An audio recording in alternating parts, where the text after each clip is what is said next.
Hello, fictional. Welcome to the Fiction Series X. Today we are gonna see, what if Issei become a harem god? Part 3.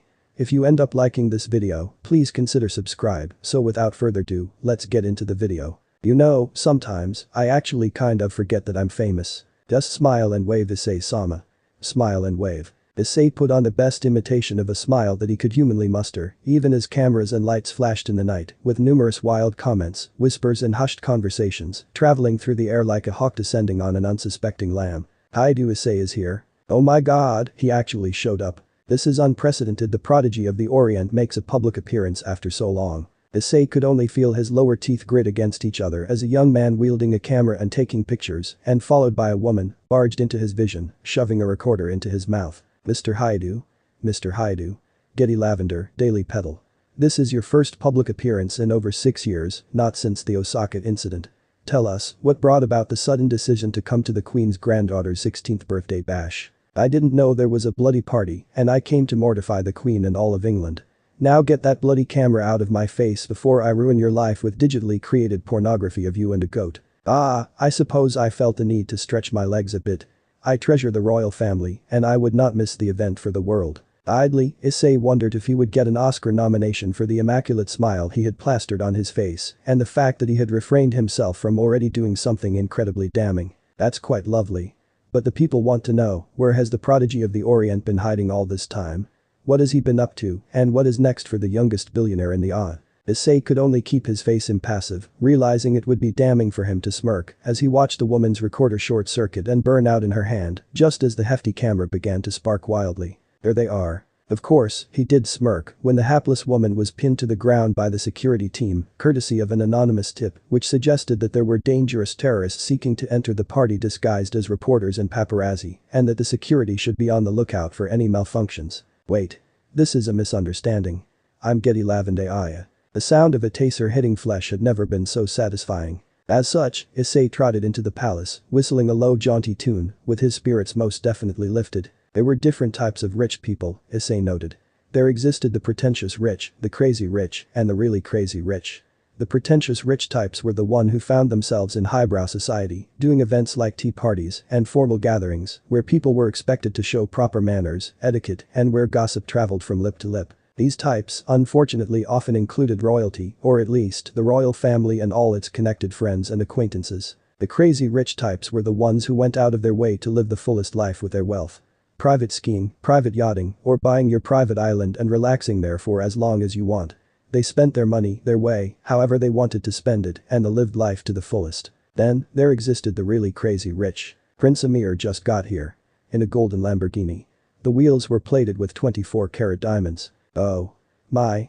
God. I know. Issei leaned back on the wall as he watched the two girls rush off. Kiki. Yes, Issei-sama. Blow up Prince Amir's Lamborghini. Really, Issei-sama? Did I stutter? Sigh. The gathered festivities went wildly silent as there was a loud boom which shook the entire palace.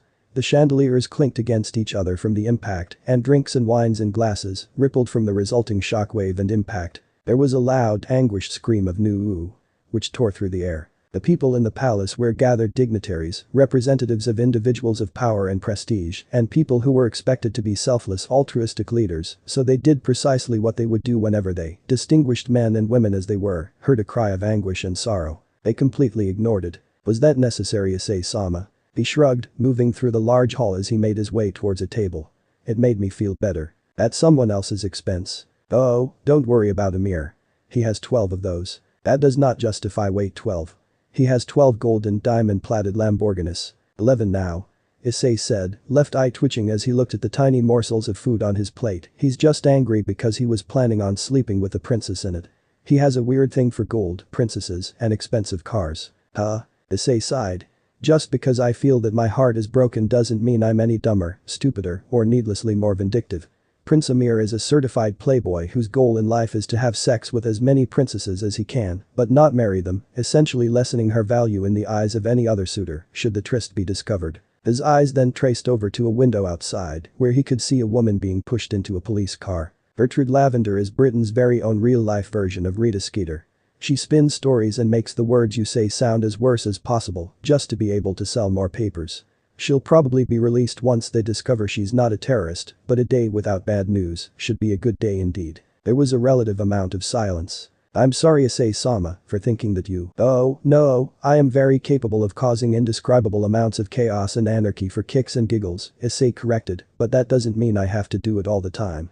It would get really boring, really fast if there was no method to my madness. So the Harry Potter thing. A large smirk popped up on his face.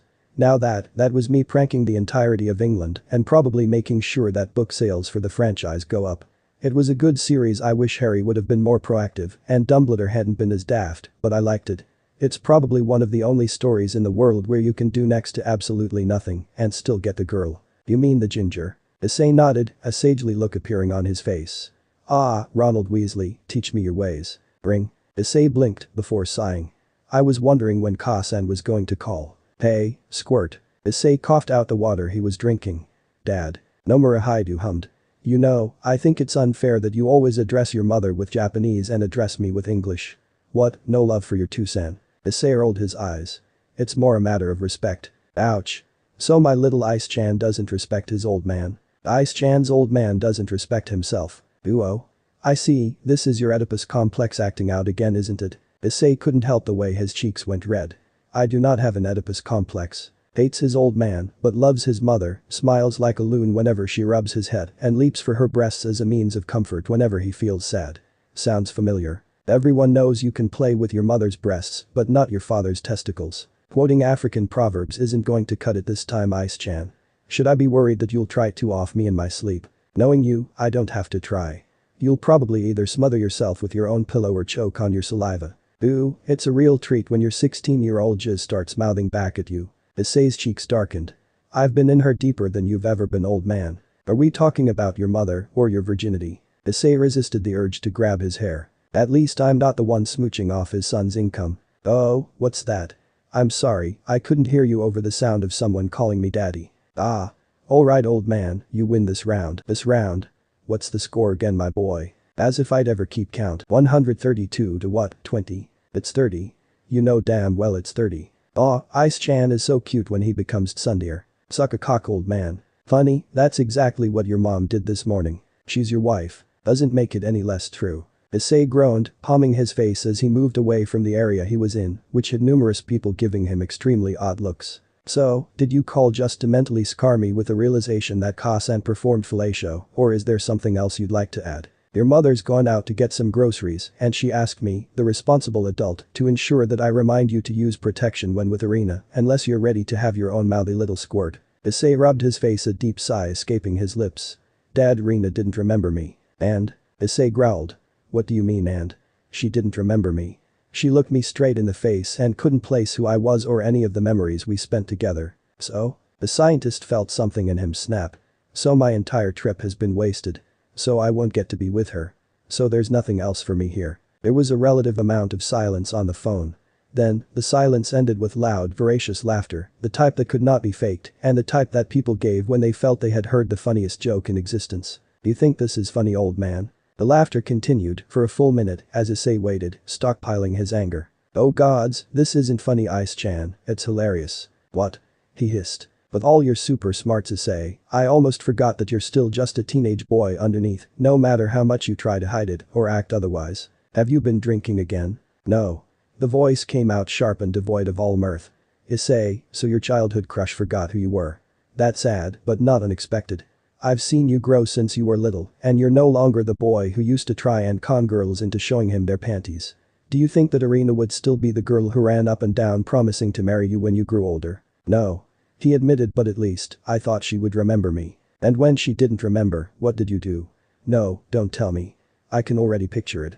You ranted, whined, bitched, then apologized for the awkwardness, and then you turned tail and left. Am I right? Issei growled. Well, what else was I supposed to do? How about, first and foremost, getting to know her? Oh, I know, it's a completely daring and out of this world idea. She's my crush and she doesn't remember me, how could I possibly want to get to know who she is now?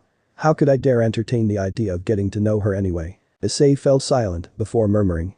She said it was for the best that she's not the same person she once was. And are you? Think of it, Issei. What if she had remembered you? What would happen then? When she remembered the boy who was a pervert? The boy who did not have numerous doctorate degrees. The boy that was not a billionaire inventor. The boy that could not speak 97 languages fluently. The boy that could not stand in front of a gathering of the world's greatest minds and proceed to leave them feeling like retarded kindergartners. Tell me, Issei, what would have happened when she looked at you and thought of that boy? Would she feel disappointed that you were not the same, or would she feel happy that you had become something better? There was a brief moment of silence. Issei let out a sigh as he dragged his hand across his face. I'm an idiot. No, son. You're a teenager. Though those two things are not mutually exclusive, being a teenager means overthinking issues with girls and romance and feeling like it's the end of the world if you like someone who doesn't like you back. I thought I was above all of that. No. No, you're not. Nomura's let out an audible sigh. I'll admit that I don't know what goes on in that brain of yours, Issei, but I will say that no matter how smart you become or how smart you are still as human as the rest of us. I just wish you would remember that. Issei smiled. I will, I promise. Alright. I've got to go. I think I can hear your mother coming in through the back door. Thanks for everything, Tucson. The young genius could almost hear the mirth on the other side of the phone. Don't go getting all soft on me now, you baby. You're probably just trying to lower my guard so you can elope with my wife. Issei palmed his face hard enough for the smack to resound around him. Way to ruin a moment, Dad. Ah, that's the disgruntled son of mine I know and love. Stay frosty, squirt. Issei could only sigh once he heard the call disconnect, even as his lip managed to twitch and he fought down the urge to break into a wild smile. Instead, he turned his attention back to the party and the gala, adjusting his attire to make it look the most presentable it could be, even though he stood out with his odd choice of a hoodie in what was basically a formal gathering. Still, it was a $17,000 hoodie, so he assumed people wouldn't mind. Oh, I'm so sorry. And of course, a woman just had to bump into him and spill wine all over the aforementioned $17,000 hoodie. Had he been a more materialistic person, he would have immediately gone into a fit, but instead he let his gaze land on the form of the sleek, gorgeous gown which accentuated the young woman's curves and showed in her filled-out BR. Issei's mind froze as he realized that he had seen these exact hip-waist-breast measurements before. Then of course, his eyes flickered upwards to clear blue eyes, blonde hair and a smile. Nope. He immediately spun around. Nope. His feet began to move. Nope. His mind began whirling when once more he found himself unable to move. Frozen to the spot as he was, his muscles and joints locked in place as though he was embedded in ice, thick heavy ice that refused to grant him passage and mobility. Time slowed down as he took a deep breath, his mind raced, forward, backward and in every which direction. Unknown means of stopping movement. External forms of movement are stopped, but all biological functions proceed as normal. Still capable of sweating, hence automatic functions are neither halted nor suspended with Mayan animation. Given range estimate. Unknown, hypothesizes. Line of sight. Given parameters of control. Unknown, hypothesis. Intense focus and concentration. Previous experiment concluded that generating laughter in the form of involuntary stimulation functionally disables the ability. Thus possible assumption suggests suitable distractions to subject's concentration will break hold. Barely a second had passed before Issei's mind finished its stream of thought. Dr. Haidu, it's not you, it's me. The large loud cry easily drew numerous eyes, ears, and the young blonde girl found herself looking like a deer caught in headlights at the unexpected declaration. I am sorry. I cannot accept your declaration of love. It worked, perhaps, almost too well, and Issei found his joints loose as he walked away from the scene, with LaFay Pendragon left behind as a woman whose approaches had just been publicly scorned. Once he was out of major views of sight, Issei bolted through the corridors as quickly as his legs could work. Amakiki. Why didn't you tell me that she was here? I am sorry, Issei-sama, but Miss Pendragon does not show up on any cameras or security footage. Her presence also interferes with most of my basic mapping functionalities. Issei-sked. Can't be seen on cameras. Can freeze people within her line of sight. Can interfere with technology and gadgets. If this woman ever decided to become a spy, terrorist or serial killer, people would be well and truly screwed. Coming from someone who can launch every nuke in the world at the push of a button. Touché. Issei made a sharp turn, diverting from one of the numerous hallways into what he knew was the cooking area, and he ignored the odd looks he got from the chefs and waiters as he proceeded to open the back door. That was not nice, Haidu-sensei. Jesus fucking Christ. Issei staggered back, panting wildly from the numerous collections of mini heart attacks he had experienced at the sight of the blonde woman, standing at his supposed escape route, her arms crossed and her face looking quite intense. I had to make a few memory-altering spells and some obliviations to get out of that mess. Whatever Issei wanted to say was halted by the use of one word. Did you just say obliviation? The Fae seemed to perk up. Oh. Yes. As in Harry Potter magic. Well, it's not necessarily from Harry Potter. Issei gave her the blandest stare in the world. Harry Potter is real. Well no, not that I know of, but the magic system and organization of spells in the Harry Potter world is real, or at least, to me. I'm the only one in the world who can use it. Bullshit. The Fae shrugged. Leviosa. There was no arguing or denying the sheer inexplicability of the fact that he was floating. He knew that there were no invisible wires or strings connected to him, and that there was no way the Earth's gravity had suddenly decided to be selective and remove him from its hold. And, according to the numerous shell-shocked looks of the kitchen staff, he was not being placed under some illusion to believe that he was, in fact, floating in the air. The Fae, fortunately, had the decency to look sheepish as she waved her hand. He came crashing down to the floor on his butt, wincing from the impact, and noticed that all the members of the kitchen staff had gained glassy-eyed expressions, which lasted for all of a second before they immediately went back to work, ignoring the odd duo that was most definitely not supposed to be there. All at once, it made sense to Issei as to why Kiki malfunctioned anytime a Fae got near. Then, all at once, some other things made sense to him as well, and he rose from the ground, dusting his pants, as a confident smile immediately worked up onto his face. So this was why you were so angry when you discovered I was the one who made Harry Potter a terrorist. Makes sense. Except, none of this makes sense. How does magic exist? What is magic to begin with? You seem curious, Haidu-sensei. Like you want answers, she observed with a giggle, before frowning. So why do you keep running away from me? Because you are kind, ambitious and powerful, and that is a very scary combination. I have questions. So many questions. How does magic work? What are its limitations? How does a magic from a fictional universe have a bearing in the real world? How do I get to heaven? Where is heaven? What are angels and gods and devils like? Do people really burn for all eternity in hell? Are the people in heaven truly enjoying their tranquil peace? He batted aside the barrage and shook his head. But, I have a feeling that you're not the person I should be meeting for answers. You might provide me with the knowledge and information I seek, but in the long run, I might end up getting entangled into something that huge and dangerous, something that isn't worth the price of simply sating my curiosity. The Fae stared at him strangely for the longest time before a tired, oh so tired, smile appeared on her face. So, you're not even going to listen to my proposition before you turn it down? Am I wrong in assuming that your proposition will be potentially dangerous and life-threatening on a grand scale? She sighed. No. No, you're not. My answer remains the same. He said. There was a brief loft of silence. I really wish that you would simply accept Haidu-sensei. Not just for my sake. What would happen to you if you refuse? It will be entirely unpleasant. The edge in her tone made Issei's entire body rigid.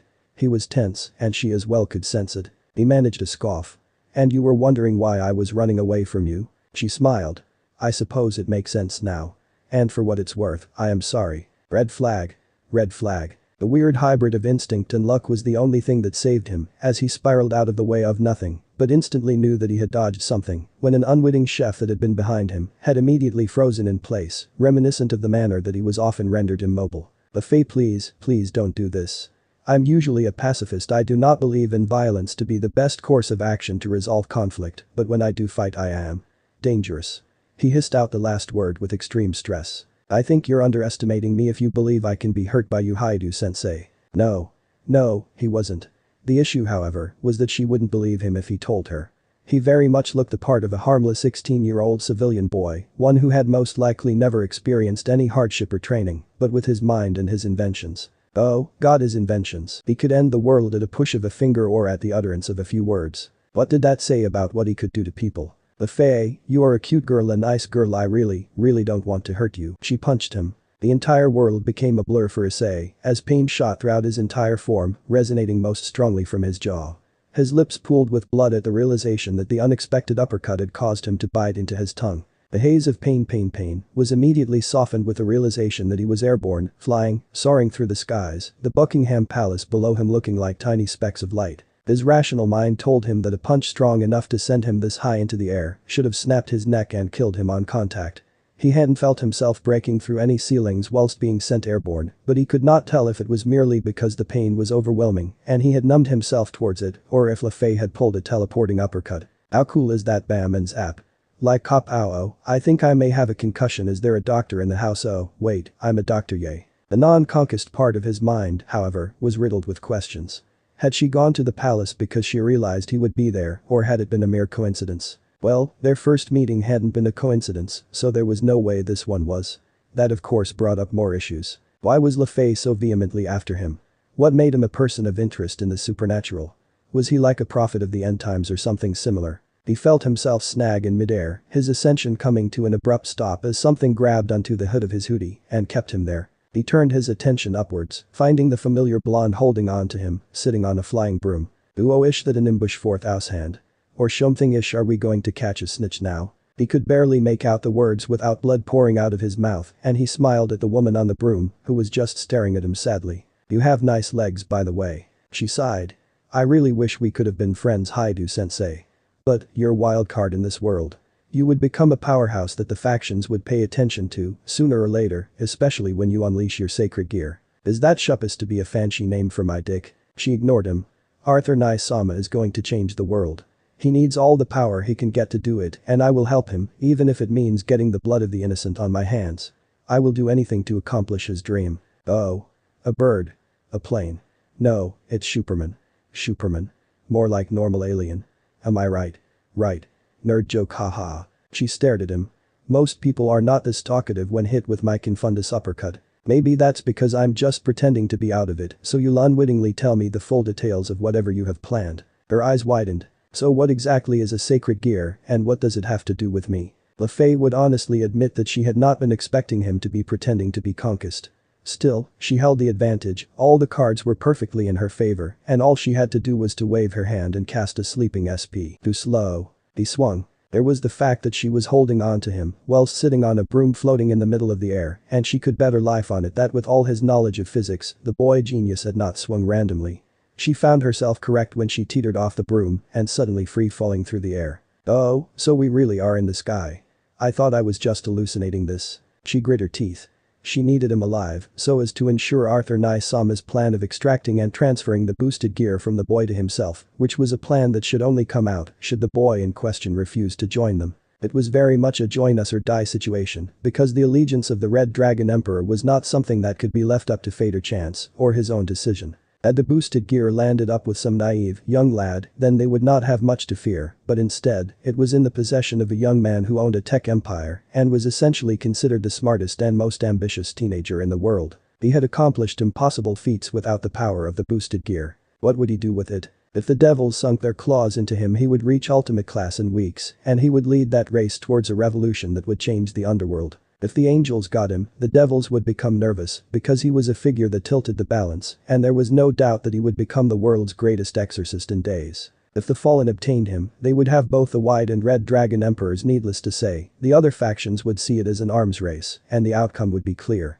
Haidu Issei, sweet and seemingly altruistic as he may be, was a political nightmare waiting to happen, regardless of what action he took. Neutrality was not even an option, because if he was not for a faction, it was to be assumed that he was immediately against them. She and her brother were the only ones in the world who knew about him and his unawakened sacred gear. And the only reason she knew that he was the Red Dragon Emperor was due to her numerous painstaking hours of staring into crystal balls and using every magical trick under the sun to locate the soul of Wide Drake Gotch. Fun fact. A fall from this height is the equivalent of crashing a car going over 120 kilometers an hour into a solid concrete wall. She cut her thoughts in half and latched onto his arm. Immediately after, there was a soft crack which echoed in the air. She was already moving the very second she felt her feet connect with solid ground, though she did not expect him to also be quite as ready and not even looking winded or disturbed by the journey. Oh, so we just apparated, didn't we? Huh. The books really oversell the whole squeezing through a tube description. I can't feel a thing. Clearly, despite his claims as to faking his concussion, he most definitely wasn't faking his concussion. She could tell that relatively easily from how he stood to his feet and swayed a couple of times, and how his eyes didn't seem to be focused or latching onto anything. You brought us to a freight shipping dock. Brilliant. Almost every epic battle scene has to happen with tons and tons of empty freighters around to really increase the ambience. You've really done your research, LaFay. She hid the way that she grit her teeth behind her smile. This felt so wrong. Issei hadn't hurt anybody, he hadn't done any harm, he was just someone innocent, and yet, simply because he had the potential to do great good or great evil, she was going to have to rip out his sacred gear and kill him. Why didn't he accept? It would be much easier if he just accepted. She didn't want to do this. She didn't want to have to kill him in such a way that would undoubtedly be immensely painful. Even though she could imagine her brother with a boosted gear, and she knew that with that sort of power, he would be capable of fighting the demon himself, Surzich's Lucifer, on equal ground. She knew that with that power, not even Michael or Azazel or the entire congregations of heaven and hell would be capable of stopping him. They would accomplish their dreams and they would be happy, they would make sure everyone was happy. But was it worth the cost? Tell me your story, LaFay. The question came out from the clearly concussed boy who was spitting blood out of his mouth. What? Typical shonen battle rules apply. You have to tell me your backstory before we fight, the reason you've made the choices you've made and how those choices put us on opposite sides. Come on, it'll be fun. I even promise not to attack until you finish. She shook her head and laughed. Was he really this cocky even when out of it? Did he believe he could fight her? That he could somehow manage to pose a threat to her? I've endured harsh physical training with my brother since I was 4, Haidu-sensei.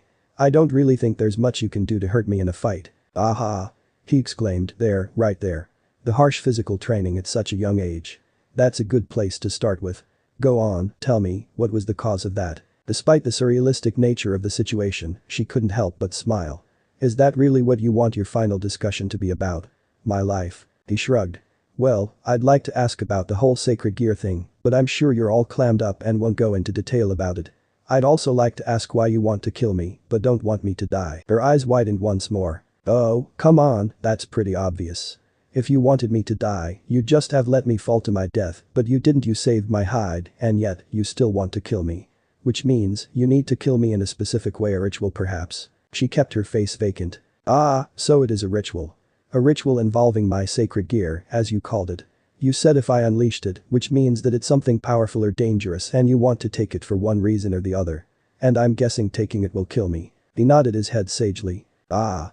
So I'm guessing I have some sort of inner power or weapon, one that's dangerous or powerful enough that you feel you need me as your ally, and one that would make me a nightmare should I be your enemy.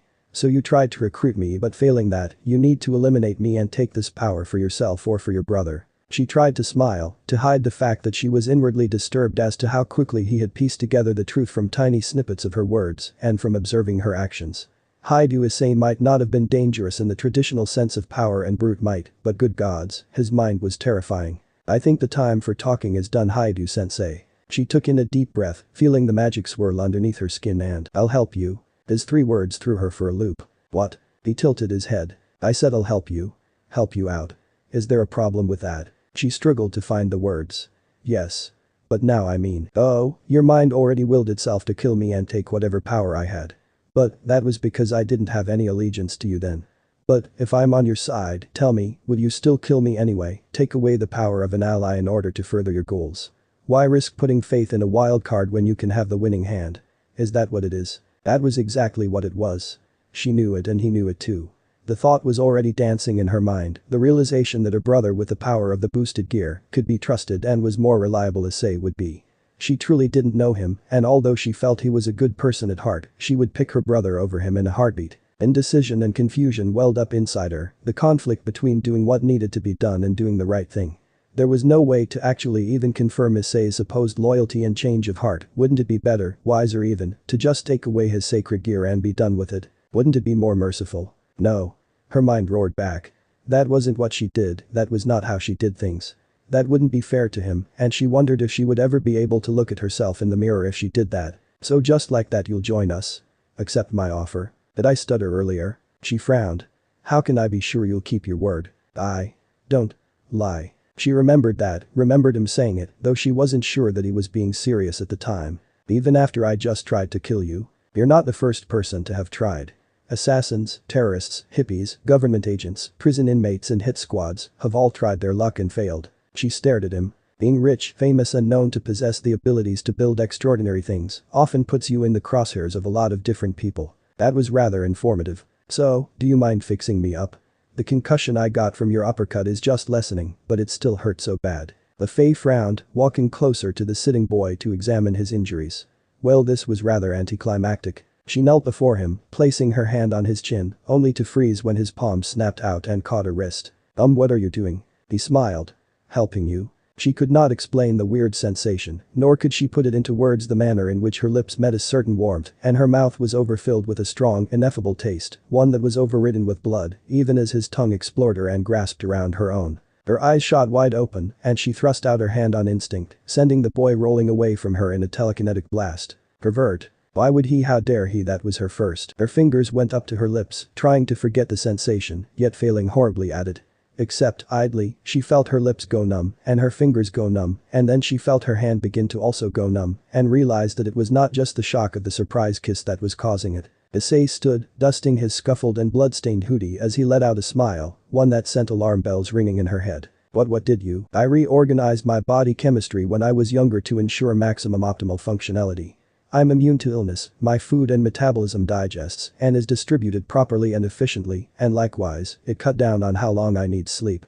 Naturally, it means my blood and body fluids are rather potent. She shook in place, even as her breathing began to rapidly increase, and she felt her heart rate rise. Potent. Think of your body as an engine that runs on clean water. Nice, smooth and efficient, and it will do all you need with it. Now imagine you got the crazy idea and decided that instead of clean water, you want to use coke and jet fuel. Her eyes widened. Naturally your system isn't meant to handle that, so it is rejecting it quite violently, I might add. She dropped to the floor, unable to hold the contents of her stomach as she retched, emptying out bile and blood onto the floor. In seconds, her skin rapidly turned pale blue, her teeth began to clatter violently, and everything in her vision began swimming, even as she could hear the heavy thumping of her heart, which felt as though it would burst at any moment. You said you would help me, and I will. I'm going to make sure you don't go into an epileptic fit or have a heart attack, which are both very real possibilities. That counts as helping. She scowled at him with a little waning strength she had left. You said you don't lie. He stared. I don't. I never said I would help you with whatever plan you had or that I would join you. I just said I would help you, and I am solely responsible for what I say and not what you interpret. Her mind ran through their conversation and realized he hadn't. He had never agreed, he had never specified, and she had simply assumed that was the case. She hurled, retching onto the floor, unable to complete the curse that she desperately wanted to use. Perhaps, the most infuriating thing of it all was the way he patted her back in what was supposed to be a comforting manner, and the fact that he was actually holding her hair back for her. There. Let it all out. She didn't know whether to be horrified, degraded, or to feel lucky and patronized that he was even going this far for her. He could have easily have twisted his words to mean help put her out of her misery. Don't feel too bad, if this sucks for you, imagine how much it sucks for me. I'd have to create a serum that makes girls compatible with my overwhelming DNA whenever I want to smooch, and if a girl ever kisses me by mistake, she throws up and becomes sick. Doesn't exactly allure me to the ladies now, does it? Was he serious? You. And she hurled again. Though I don't think angels would have that problem, because if they did, that would mean that angels have human DNA, which would be weird, right? But then again, I think it would be weirder to actually kiss an angel. Would that be counted as a sin on their part? I really don't know. Oh gods, he was serious. Nope. More vomiting as he rubbed her back. I'm pretty sure you're thinking. Why is this guy being so nice to me after he pretty much poisoned me, after I pretty much sucker punched him and admitted to wanting to murder him? She actually was thinking that. The thing is, LaFay, I want you to remember. His eyes met hers and she froze at the vehemence in them. I don't value my life much, I know that. But, my mother, my father, they value me more than anything in the world, and I will not allow them to bury a child again. So remember this moment when you think about wanting to kill me. Remember how I could have chosen to stab you in the skull or slit your throat as you vomited on the ground, a helpless mess. Remember how I could have placed my boot on your throat and feed you my blood until it damaged the layer of mucus surrounding your stomach, and I watched as you began to digest yourself, screaming in agony. Remember very well that you do not want to be on the wrong side of Issei, because if you are, he smiled, you'll beg for death. The sheer killing intent that followed those words and that smile hit her like a physical wave, snapping her hair back and making her eyes go wide as she sat in that manner, frozen, like a silhouette embedded in time and space. Then, the pressure hit her stomach once more and the sound of retching continued. You hurled on my face on purpose, didn't you? His answer was another heave. God damn it. She couldn't stop thinking about him. It had started when she watched him leave, looking so dejected and so forlorn that her hand had stretched out to his retreating back on sheer instinct, and she found herself clutching it back to her chest in response. There had been something about him, something about the boy called Issei that had sung to her, that had rung some form of bells in her head, yet, try as she might, she couldn't place it. She had returned back into her house, climbed onto her bed and closed her eyes, turning and twisting and shuffling in the sheets in frustration as chocolate eyes and hair appeared in her peripheral vision and made her chest burn, as though she had eaten too much spicy food. In the end, she decided to get back to work, back to business, as surely, the only thing that would put him out of her mind was doing the Lord's good work, right. She did her best to put on her firmest game face, staring at herself in the mirror and slapping her cheeks. Alright Irina, you can do this. You can do this. The Lord be willing, you can do this. Of course, she was missing her Excalibur mimic. It didn't matter. She didn't need the epic sword of legend to slay demons in the Lord's name.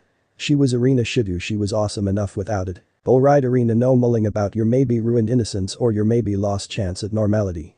The Lord has a will. Where the Lord's will is, there will be a way. Meeting with Issei had forced her to confront some of the darker fears swirling inside her heart. So what if she couldn't ever have any relationship with normal people?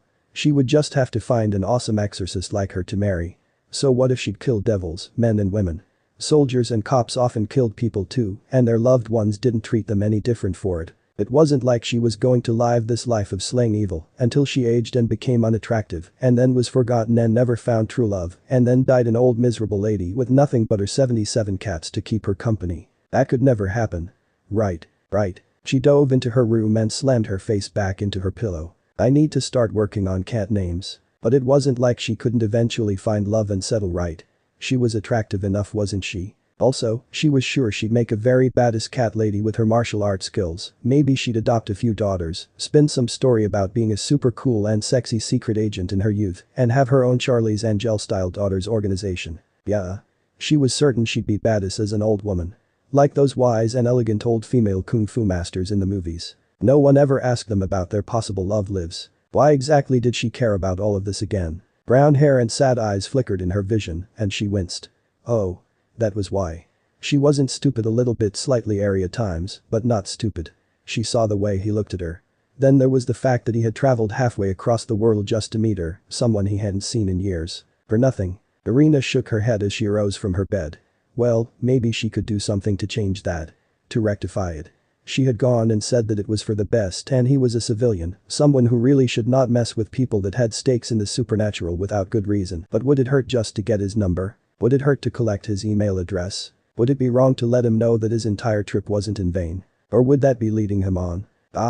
She furiously ran her hands through her hair as the thoughts and contradictions flooded her mind. She smashed her teeth together and resisted the urge to sigh or pout. Just one random visit from a boy that was supposed to be a childhood friend had completely messed with her head to the point that she couldn't even think straight. She would happily face a rampaging ghost of a serial killer over the burning heat in her chest. To that effort, Irina Shidou decided to do what Irina Shidou did best. Putting on her best game face, she equipped her sleek black exorcist bodysuit, but she made sure to put on a more obscuring robe over the attire as she began the hunt for her target. She was an agent of light.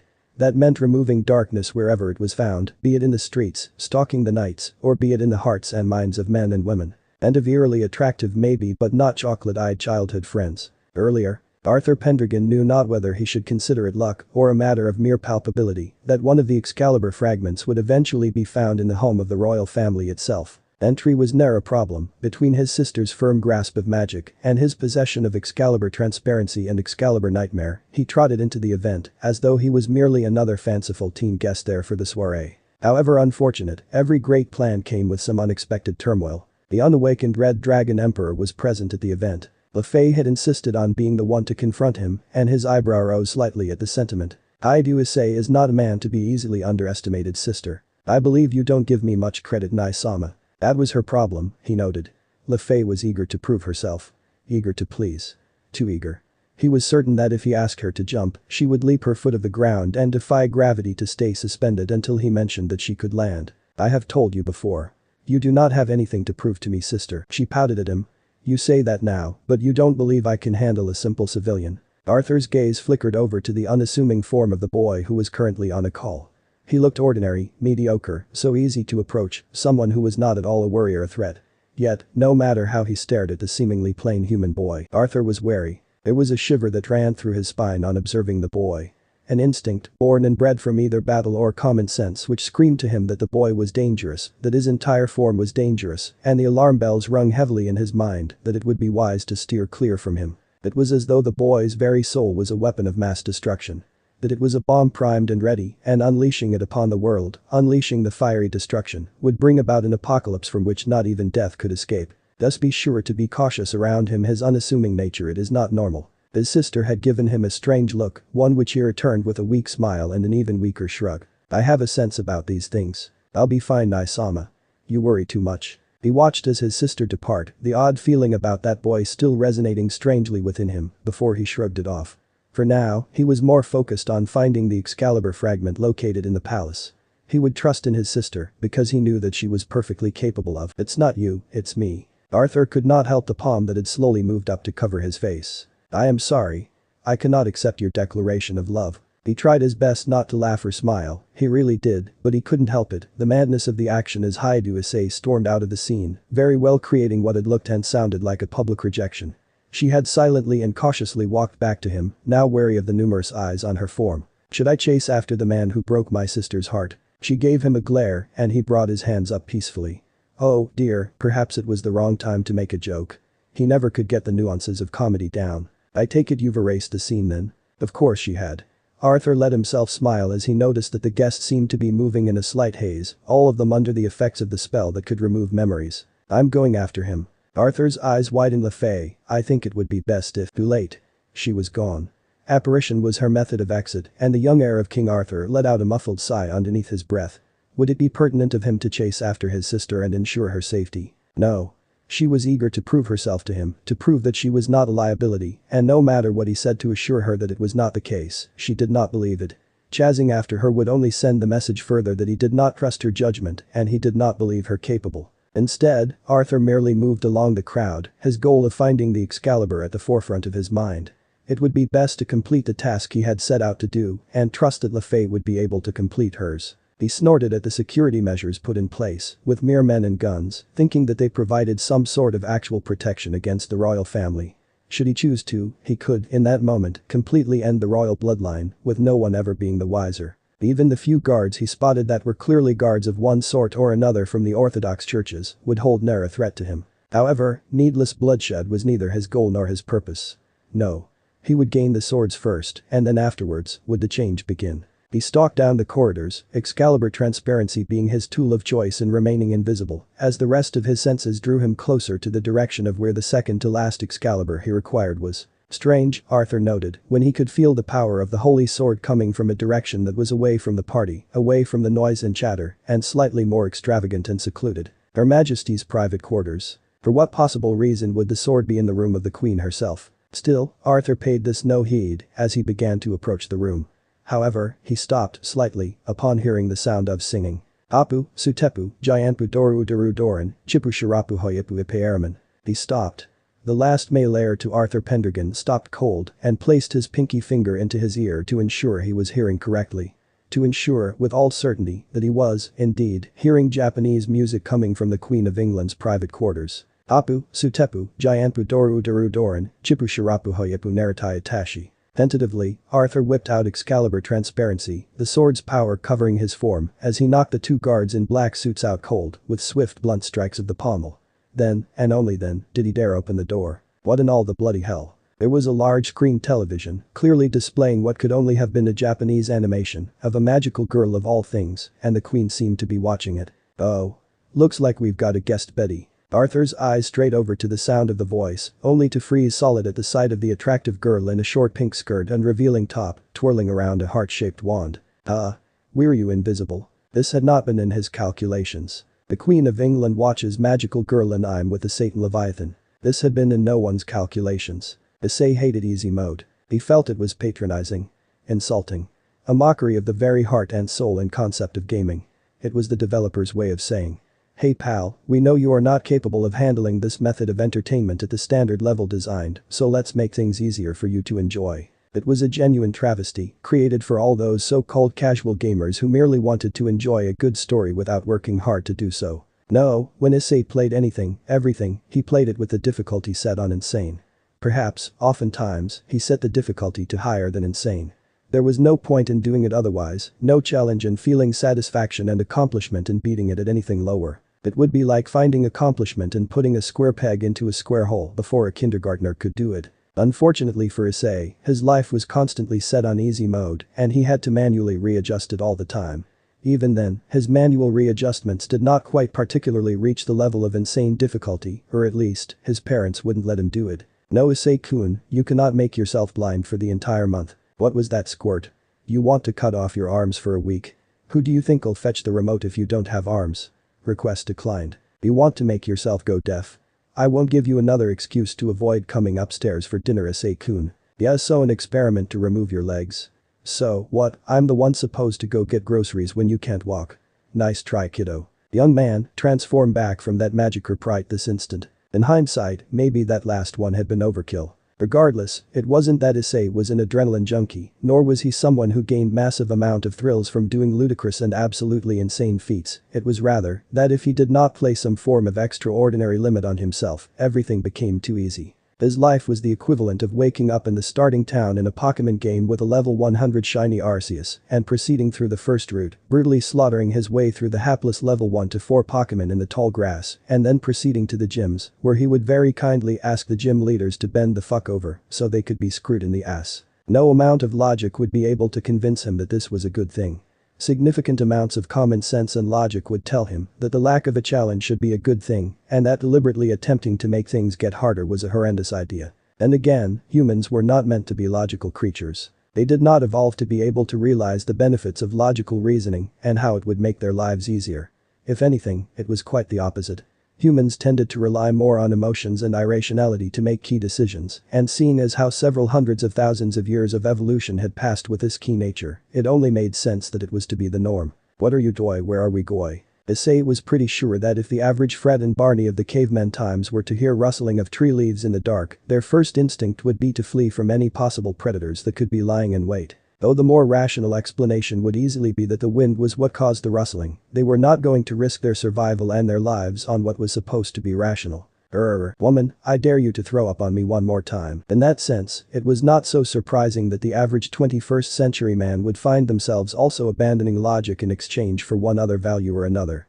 Most of the time, Issei found that the one time people tended to abandon common sense was when it came to issues regarding women. He stood, now discarding his hoodie in favor of a simple grey singlet, which, in the cold and frigid night of beautiful London, was a feat that most people would consider absolutely insane. His gaze flickered slightly to the right, to his vomit-stained hoodie, which he had used as a makeshift rag to completely clean up his face, his right eye twitching in annoyance at the now-ruined artifact of clothing. I actually like that hoodie, damn it. There was the sound of someone forcing down bile. Aren't you a billionaire? This sound, of course, happened to accompany the weight on his back, which, given the respective night cold, had chosen to voice its opinions. So billionaires can't have favorite clothes.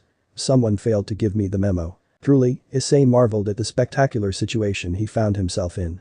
Of course, despite possessing knowledge and conducting numerous studies on gender stereotypes, which found that both men and women considered it incredibly hard to not treat women with the same equal disregard for life and well-being as their male counterparts, here he was, acting exactly like the cliché chivalrous bastard. The Fae was on his back, her face alternating between green and purple, courtesy of his kiss of sickness. So, here I am. Billionaire child prodigy, legging it back to civilization with a sick witch on my back because I'm too much of a nice guy to let her freeze to death in the middle of an abandoned freighter yard after she attempted to kill me. Chomsky was right about humans and the ability for them to create completely novel sentences with language. Issei was sure that was an utterance that had never quite seen the light of day before. I could call for a helicopter or something, but unfortunately, my stolen iPhone fell and shattered courtesy of a teleporting shuriken by the witch, who happens to be a long-line descendant of King Arthur. He sighed. He hated sighing. Such an annoying action. It mostly possessed negative connotations and implications. You never heard someone sigh when they were happy. Well, not counting the sensual ones anyway. Or the satisfied ones. But was satisfaction truly a happy feat? Oh wait, his mind was straying again. If I didn't know any better, I'd believe my life story was scripted by attention deficit toddlers trying to become the next Tolkien. There was something that sounded like a blend between a snort and chortle. Finally, a reaction. He said, and here I thought the lucky passenger on my back like an infant carried by an African mother had somehow lost her vocal cords. Again, silence was his companion. Well, wasn't that just nifty? Then again, he did kind of make her sick and then threaten her with suffering and pain if she ever tried to kill him again. It did kind of make sense as to why she'd be rather clipped. Well, aside from her mouth probably tasting incredibly bitter and the horrific breath, he was certain that most of the more possible serious side effects had passed. So, the only reason she didn't talk to him was because she didn't want to. So, he paused. The Fae. Still, nothing. The Fae. Cold, chilled breeze. He took in a deep breath. What? There it was. Why haven't you attacked me yet? Silence metamorphosed into greater silence. What? There was no hiding the surprise in her voice, not that she could have hidden it from him at this point. With her on his back, he could feel her every heartbeat, discern every sharp intake of breath and every slow exhale, every unconscious twitch of the finger, curling of the fists, and gesture of movement that would give away much more than she intended. Why haven't you attacked me yet? He repeated the question. Clearly your magic is not limited by things such as physical sickness or illness. I'm certain you've been contemplating different spells to purge your systems of my poison, but in that same time, you could have cast a stunning spell on my back and teleported me away to a safe house before I was ever the wiser. In fact, there are over 1,000 different ways I could think of for you to incapacitate me for my foolish deed of helping you after the initial murder attempt. Longer silence. But you haven't. Issei continued, unperturbed. Either my initial threat was far more effective than I thought, you are biding your time for something, or, for one reason or another, you feel it would not be to your best benefit to attack me. There was a mumble, which Issei caught. Well, you are helping me out. Not for altruistic reasons. The scientist said blandly. What? I said I'm not helping you for altruistic reasons. Then why are you helping me? A shrug. Because you are an attractive girl, and I am unfortunately a teenage boy powered by testosterone. Cold winds. Really? Yes. Issei said. If you were unattractive, unworthy of sympathy, or guy, I would have most likely left you to die in a pool of your own vomit. Issei whirled his fingers. Hooray for winning the genetic lottery. So, Le Fay said, you are only helping me because you think I'm hot. I'm torn between being surprised at the fact that you can use that word correctly and giving a sarcastic retort about whether you require subtitles. That's kind of shallow of you, Haidu-sensei. Ah, she'd reverted back to last name and title basis. That counted as progress. Did it?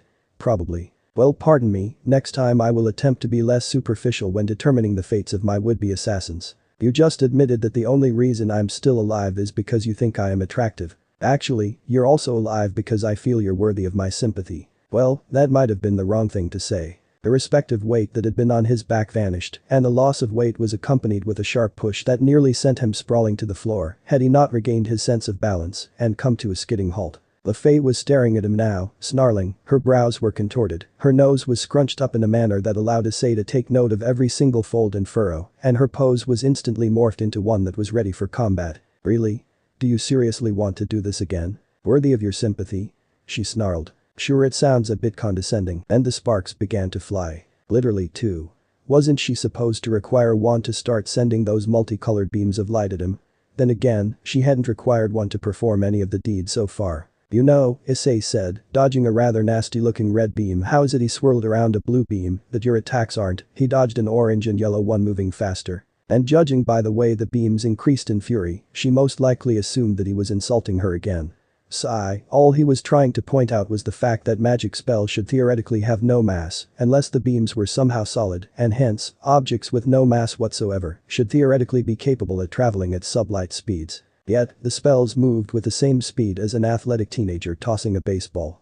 Good, but nowhere near as fast as they should. Wait, was he seriously analyzing the physics of his opponent's magic whilst she was trying to possibly wound or incapacitate him again? Alright. Time out. Time out. She was about to send another beam at him again.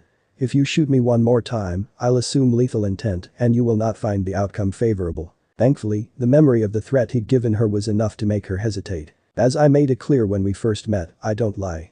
He said blandly, whether or not you accept this fact is entirely irrelevant to me, and as such, I told you the blatant truth. You are worthy of my sympathy because it is clear for all intents and purposes that you have not particularly been living the Barbie girl in a Barbie world lifestyle. She rose an eyebrow at him, and he resisted the urge to palm his face. Do you seriously want me to elaborate? Of course she did. She didn't see what he saw, she couldn't come to the same conclusions and deductions, and unlike his parents, she was not capable of understanding what he meant with the barest minimum of linguistic information given. You're an orphan. Yes. She admitted, albeit begrudgingly. So you feel I'm worthy of your sympathy just because I don't have parents? Yes. Wasn't that obvious?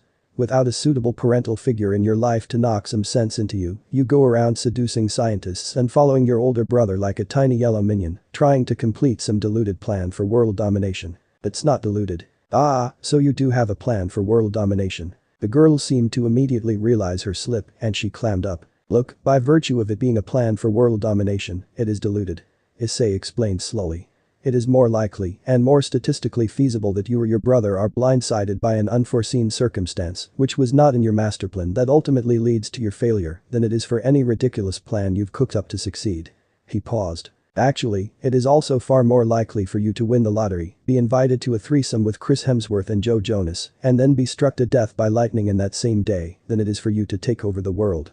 This isn't a contrived Hollywood movie where people capable of stopping you will sit back quietly and watch you conquer the world without raising a finger. She frowned at him. You don't even know what the plan is. Does it involve an artifact of massive power, capable of either rewriting, altering or destroying all of reality? No. Do you require the need to gather materials, items, or smaller parts necessary to power or activate this artifact? No. Does this plan ultimately end in a supposed achievement of godhood and superiority, attaining some deep-seated dream and life goal from your childhood which you always wanted to come to fruition? No. She said weakly. Issei rolled his eyes. You're a horrible liar. He shook his head. This particularly is why I say you're deserving of my sympathy. You somehow, someway, truly believe you can take over the world. I mean, come on. You wouldn't understand. She snapped, you already have it all, don't you? Money, looks, brains, everything falls into your lap with ease. And if it didn't, you wouldn't mind. You wouldn't mind because no one has any great expectations of you. No one told you day after day about how you are a descendant of a great king and how you have to change the world. How you have to do your bloodline proud or forever be considered as a failure, considered unworthy to the blood of greatness flowing in your veins. Issei stepped backwards, his eyes shooting up. Do you know what it's like to be compared to an ancestor you've never met? To have your every single accomplishment belittled because a man or woman who died centuries ago could do it with ease? To be reminded of them by your very name? She growled. Even worse, do you know how much of red target it paints on your back? Do you have any idea how many people try to hunt us down for sport merely for being related to King Arthur? Monsters seeking vengeance, rogue magicians believing our blood would have great alchemical purposes, devils wanting us to enter their peerage as a shiny token, hunting us, all because we were born. Do you have any idea what it's like? Issei swallowed. He couldn't say he did. The assassins and hitmen that came after him were hired by high-ranking corporations who felt his technology could ruin their business, so he was hunted for things that he did. As a consequence of his actions. But for people to attempt to kill him, to treat him differently, for the rest of his life, not because of things he did, but because of an ancestor he'd never known as a result of the very nature of his birth, which was something he had no control over. It was horrifying. The Fae let out a tired sigh, running her hand through her hair and over her face. We want to take over the world. I know it sounds unbelievable, I know it's over the top, I know no one will ever take us seriously, but what choice do we have? People just won't leave us alone, as long as we bear the name Pendragon. No matter what we do, we're condemned to a life of trying to live up to that name or die trying. She looked up to him, a small smile on her face. But, if we conquer most of the known world, if we accomplish something so impossible, then, people won't look at us and think they are related to King Arthur. Instead, people will look at us and think King Arthur was related to them. A change in reference points. Something so seemingly minor, Issei realized, could be the very essence and core of a human being. How many people, Issei wondered, were this dismayed by the circumstances of their birth? How many sons of sultans and princes of kingdoms knew at the back of their minds that they would forever be held to a standard of absolutes? How many children of celebrities were tired of a life concealed in the shadow of another being? What was he supposed to say at the moment? Hollow, empty, comforting words. Perhaps a statistical data analysis of such individuals in order to convince her that she was not alone. Except, would such have the needed effect? Would they be the words she wanted to hear? What did she want to hear? Reaffirmation? Sympathy? Or did she merely wish to be understood? Issei's mind rattled and danced back and forth, his body moving unsurely following his mind's erratic thoughts. He didn't know what to say. He wasn't a man who could immediately find the most comforting words in any situation. He wasn't a person equipped to handle such deeply sensitive issues with tact and delicateness. The colder part of his mind told him that Le Fay's reasoning was flawed in so many ways. The world was an unfair place, and while it was true that being born as a descendant of a famous hero king was more disadvantageous than most, it was still a far better existence than those born with life-threatening diseases. Those born with neither hands nor legs. Those born with cognitive and/or physiological defects and impairments.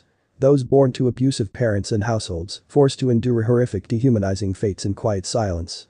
Those whose tears and sorrows were known only to their pillows and darkness. Except, it would be unfair to claim so. Claiming that one should not grieve over their own sorrows in life because others had it worse was to equivocally claim that one should not celebrate their joys in life because others had it better. Such thinking was nonsensical. He was thinking too much. This had been happening ever since coming to London. All of this could have been avoided if he'd just stayed home. First, it was Irina, now, it was Le Fay, people making him question things he'd rather be ignoring. Making him feel conflicting sentiments he'd rather not experience. Issei sighed. Damn, he hated sighing. I can't say I understand, Issei began, running his hand through his hair. I can't say I can relate. I can't say I approve either. Your plan has too many flaws, your likelihood of success is impossibly low. The odds are, you're setting yourself up for grand failure, a tragedy of Athenian proportions. It's more likely you'll fail or die than accomplish your goal. Not to mention the caveat of it is how selfish it all is. You're willing to kill innocent bystanders just to live a life where you're not compared to a dead person. He shook his head. And what of any possible children you'll have? How will they deal with the shadow you will cast over them? Over their lives? How will your descendants deal with it? Or will you be fine with subjecting your own lineage to the same problems you now face? The Fae's face went to Shen, and Issei pressed on. And if you don't have children, then what's the point? You conquered the world just to surpass the legend of your ancestor, and then what? What next? What then when the name Lafay Pendragon is held up higher than that of the hero of Camelot? You think you'll find peace? You think you'll be able to rest, satisfied in basking in your glory and success? No. No, you'll instead live a life filled with opposition, with enemies and usurpers and challengers at every turn and every corner. There will be nothing but battle, blood and warfare left for the remaining of your days. Is that the life you want? Lafay said feebly. No. No, you don't. Issei answered for her. You don't want to kill innocent people. You don't want to be a ruthless monarch or dictator. You don't want to fight, you don't want to kill. Lafay, all you want is to be accepted. You want to be seen as your own person. You want someone to recognize you for you and no one else. Issei's eyes locked onto her, a softness entering them. You don't really want to conquer the world, you just want to be able to be yourself inside it. The genius allowed a glimmer of a smile to grace his lips. And to do that you don't need a grand plan for world domination. You don't need to conquer the world, all you need are people. The people? She repeated. People who couldn't care less if you were related to King Arthur of Camelot or Gilgamesh of Sumeria. Issei said bluntly. Preferably, people who want to associate with you because you're you. Issei genuinely could not comprehend what was more depressing. The realization that Lafay never had anyone like that to begin with, which spoke volumes of the type of childhood she experienced, or the fact that she had determined herself that world domination was the solution to a relatively, slightly simple issue. But then again, the girl was most likely homeschooled. This meant that she would have had very little to absolutely no interaction with her peers her own age. Then, to acerbate the issue, she was sheltered, hence, doubling the lack of access to something as simple as basic human interaction with people her own age. She would have been focusing most of her time on training and magical studies, therefore leading to even more seclusion. By the time she was 13, she would have gone her whole life without ever interacting with someone normal who was her own age. Additionally, she could not have any friends her own age because they were not magical apparently.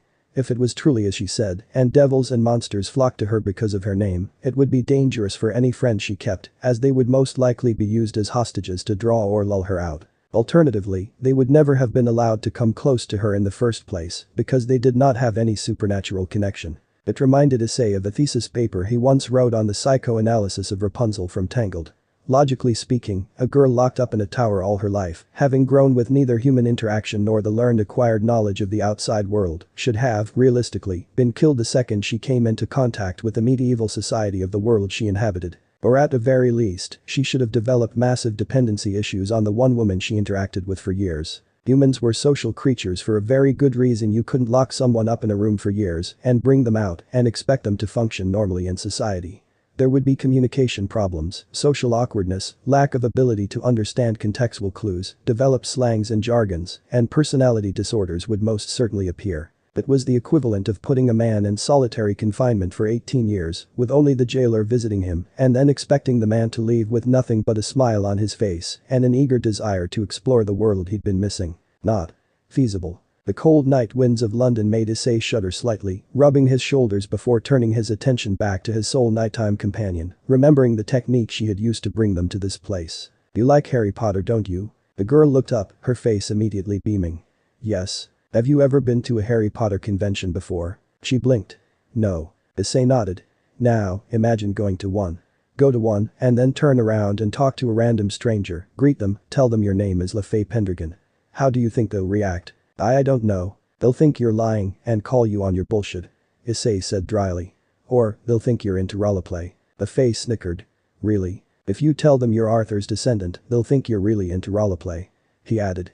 And there you'll have people interested in you, people who'll probably try to correct you on Arthurian legends, with made-up versions and people telling you all sorts of magnificent fan theories about Ravenclaw being the love child of Merlin and Helga Hufflepuff. She balked. That can't be possible. In the books, Ravenclaw and Helga were around the same age, and Merlin was a student. Issei rose his hands. And why are you telling me this? There are people out there who need the correction. All you have to do is find them. Oh, if only his mother could see him now. The irony and hypocrisy of his own statements considering he'd locked himself up in his lab and swore off human interaction. I can't believe it. Issei heard her say. Is it really that simple? Is that all I really needed? People. I mean my life, it's still not safe. There are people who'll target me, target my brother because of who we are. We can't run from that. No, you can't. He acquiesced. True, your fate and your life is forever shrouded in threats and danger. People will still want to target you. People will want to try to get to your loved ones in order to get to you.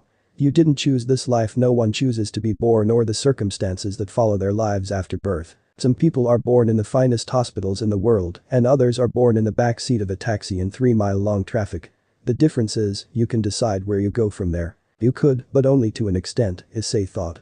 Only as far as the circumstances of your birth allowed. For every 10 success stories of marvelous rags to riches story, there were 1,000 untold failures. For every Oprah Winfrey there were 100 women who committed suicide or were currently standing on the side of the road with a cigar in hand, haggling prices for the cost of a 10-minute session. He didn't say this though. LaFay didn't need to know that. She didn't need to be discouraged. Damn his sexist chivalry. Vroom. Vroom. Both teens turned their attention to the sound of a revving engine, their attention eventually spotting what seemed to be a smooth, sleek red Lamborghini racing down the road towards them. And my ride's here. Issei spoke up, shuddering at the cold, but allowing a small grin as the vehicle spun around to a fast stop right in front of them, the door immediately swinging open. Kiki? You do love me. Issei declared, grinning happily. Although you're a little bit late. 33 minutes and 16 seconds. You can't expect me to believe that the nearest fastest land vehicle was over 30 minutes away. Issei-sama, may we save the comedic jokes for when we are no longer in the presence of an enemy. The familiar feminine voice of Kiki spoke up from the car's speakers. Issei waved off her concern. Don't worry about it, Kiki, I had a long interesting chat with LaFay. We're all good now. I am not referring to her, Issei-sama. I am referring to him. It was rare for Issei to see what was essentially ripples in time and space appear, occurring in front of his eyes like an optical illusion or like special effects. Yet, it occurred, in that exact moment, as time and space seemed to whimper, and what could only be described as a ripple in reality tore open, and from within it, a blond man emerged. Arthur Nai-sama. Immaculate. That was the word that Issei would use to describe the young man in front of him. With sharp eyes and striking features, a suit so finely pressed and elegantly worn, with hair a shade darker than that of his sister's and a sharp penetrating gaze hidden behind a pair of spectacles. Kiki, how did you? We need to leave, Issei-sama. We need to leave immediately. All my sensors are overloading and detecting immense numbers of mathematically incalculable anomalies coming from that man. LaFay, we need to leave the Psy. The young man stopped, now paying attention to the disheveled, tired and sick-looking appearance of LaFay Pendragon, before his gaze shot up, locking onto Issei. What did you do to my sister? It was like all the pressure of the world came crashing down on his shoulders at that moment. He became Atlas, tasked not with holding the skies, but with the entirety of the Milky Way galaxy. Issei dropped to his knees, almost feeling his eyes pop out from his skull, and feeling his head nearly slam to the ground from the magnified sensation of weight and gravity. What is this feeling? Before him, a man was no longer standing.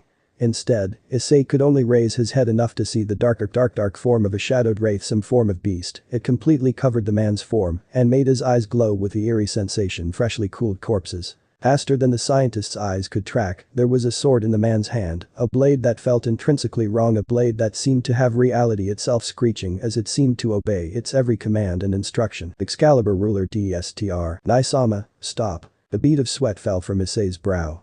His heart pounded harder and harder, he could see his breath come out in front of him in the form of misty, heated gasps.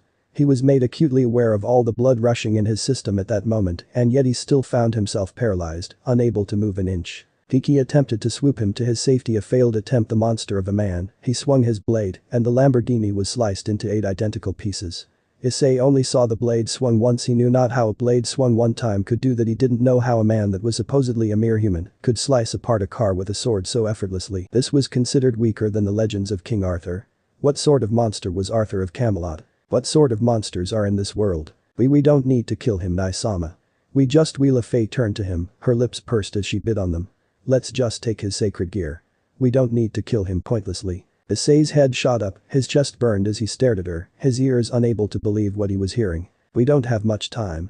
I expect you to explain everything to me when we arrive, sister. The man waved his sword, and Issei felt his body growing progressively weaker, almost as though he was being commanded to lose consciousness, commanded to allow his muscles relax, and his brain halt the production of adrenaline. Inwardly, with his wavering strength, he felt irritated. He felt annoyed. He felt enraged. Had nothing he said gotten into the girl's head? Had she not realized how this path would end? Didn't she listen to a single thing he said? The Fei. The girl's gaze turned away from him, even as his vision slowly blackened. Of course. He almost chuckled. It made sense to him in hindsight. You couldn't just talk to someone and then watch as they changed their deepest thoughts and formed biases in an immediate mind-blowing revelation. No matter how well thought out your argument was, no matter how many solid points you made, people tended to do what they wanted, what they felt. To think he believed that he had gotten through to her. Who the hell did he think he was? Naruto Uzumaki. He didn't have talk no jutsu on his side. Things never worked that simply in real life. God damn it, he was stupid, so stupid, stupid chivalry, stupid for not killing La Fei, stupid for being swayed by her look, stupid for thinking he could reach her with words, and now. Kiki enable last stand protocol. Now he would have to kill 2 people. End of the part 3. So how was this story? I hope you like it. And if you like it, share this story with your friends and like the video too. And don't forget to subscribe our channel for daily awesome fanfiction. Okay, it's time for me to go.